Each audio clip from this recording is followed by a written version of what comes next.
ഓം നമോ നാരായണായ നടരാജനായ ഭഗവാൻ ശിവശങ്കരനിൽ നിന്ന് നാട്യാചാര്യനായ ഭരതമുനിക്ക് സിദ്ധിച്ച നൃത്തകലയിലെ ഒരു മുദ്രയാണ് അഞ്ജലി മുദ്ര അഥവാ കൈകൂപ്പിത്തൊഴൽ.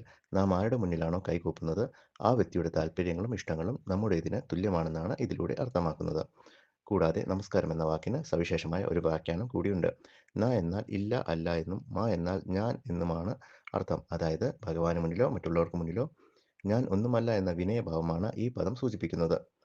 ക്ഷേത്ര ദർശനവേളയിൽ കൈകൂപ്പി പ്രാർത്ഥിക്കുമ്പോൾ ചില കാര്യങ്ങൾ പ്രത്യേകം ശ്രദ്ധിക്കേണ്ടതുണ്ട്. ആത്മീയമായ പൂർണ്ണഫലം ലഭിക്കുന്നതിന് ഇവ പാലിക്കണം. ഇരുകൈകളും ഒരു താമരമുട്ടിന്റെ രൂപത്തിൽ ചേർത്ത് പിടിച്ച് നെഞ്ചിന് നേരെ വേണം പ്രാർത്ഥിക്കാൻ. കൈകൾ കഴുത്തിന് നേരെയോ ഉദരത്തിന് നേരെയോ വെച്ച് തൊഴാൻ പാടില്ല. അതുപോലെ കൈവിരലുകൾ പരസ്പരം കോർത്ത് പിടിച്ച് ഭഗവാനെ ദർശിക്കരുത്. സാധാരണക്കാർ തലയ്ക്ക് മുകളിൽ കൈകൾ ചേർത്ത് പിടിച്ച് തൊഴാൻ പാടില്ല. പൂജാതി കർമ്മങ്ങൾ ചെയ്യുന്നവർക്ക് മാത്രമേ അത്തരത്തിൽ ചെയ്യാൻ അർഹതയുള്ളൂ. ക്ഷേത്രഫലത്തിന്റെ പൂർണ്ണമായ ഫലം ലഭിക്കണമെങ്കിൽ ദർശനത്തിലുടനീളം ശരിയായ രീതിയിൽ കൈകൂപ്പി ഭഗവത് മന്ത്രങ്ങൾ ജപിക്കേണ്ടതുണ്ട്. ഇത് മനസ്സിനെ ഏകാഗ്രമാക്കാനും ഭഗവാനിലേക്ക് കൂടുതൽ അടുപ്പിക്കാനും സഹായിക്കുന്നു. വിനയത്തോടും ശ്രദ്ധയോടും കൂടി ചെയ്യുന്ന ഒരു നമസ്കാരം നമ്മുടെ ഉള്ളിലെ അഹന്തയെ ഇല്ലാതാക്കുകയും പോസിറ്റീവ് ഊർജ്ജം നിറയ്ക്കുകയും ചെയ്യുന്നു.